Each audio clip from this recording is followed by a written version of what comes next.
ये हमारे आपके जीवन के लिए सूत्र है।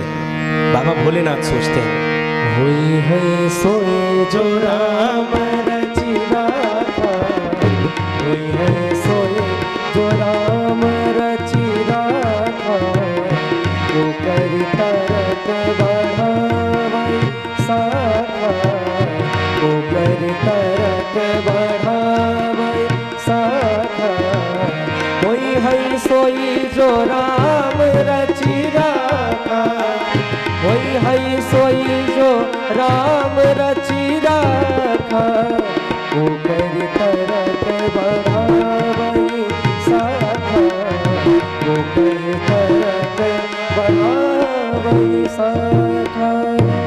बाबा भोलेनाथ सोचते हैं होगा तो वही जो राम जी ने रच के रखा है। राम जी की जो रचना है वो होना ही है। आपके हमारे परिवार में कोई ऐसी बात है जो हमारे आपके समझाने से नहीं संभलती है, तो उसके लिए तलवार खींच के महाभारत के लिए तैयार मत होइए। क्योंकि उससे अपनी भी शांति जाएगी और परिवार में भी शांति भंग होगी। यदि आपके कई बार समझाने से बात नहीं बनती है तो यही आप भी सोचिए कि अब राम जी की कुछ इच्छा है। क्योंकि आदरणीय डॉक्टर साहब जब ऑपरेशन करते हैं तो आपने तो हमारा एक बार यहाँ उंगली में हो गया था, बड़ा तगड़ा ऑपरेशन किया था। तो उस ऑपरेशन के समय हमको बहुत तरह से भरमाया गया कि कुछ नहीं होगा, ऐसा होगा वैसा होगा। और क्योंकि हमारे टैलेंट पर आपको पूरा भरोसा था तो 5-6 लोग दबाए भी थे हमको। उसके बाद ज़बरदस्त चीरा लगा। लेकिन भगवान जब ऑपरेशन करते हैं जीवन में ना, तो सबसे दूर कर देते हैं।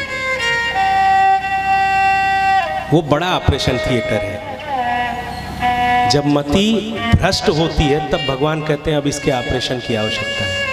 और ऑपरेशन जब करते हैं तो पिता माता सगे संबंधी सब दूर हो जाते हैं। क्यों? क्योंकि ऑपरेशन थिएटर तक आते आते मरीज ने ऐसा तांडव मचा दिया था कि सब जोन मन करता कर ले जो।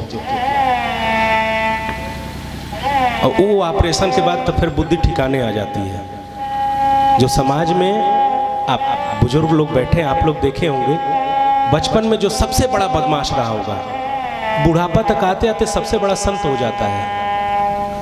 क्यों? कि हो सके कि उसका भी ऑपरेशन कहीं हुआ हो। बाबा भोलेनाथ यही सोचते हैं कि देवी जी आप जा रही हैं, हमारे समझाने से आपको समझ बात नहीं आ रही है, इसका मतलब अब लग रहा है कि राम जी ऑपरेशन थिएटर में आपको ले जा रहे हैं। अब बाबा भोलेनाथ बैठते हैं। मैया के साथ कुछ हो सकता है ऐसा बाबा के मन में है, लेकिन राम जी की इच्छा है, इसलिए बाबा समर्पित कर देते हैं। राम जी आप जानिए। अब बाबा बैठते हैं और बैठ के सहजा अवस्था में कीर्तन शुरू कर देते हैं। श्री राम जय राम।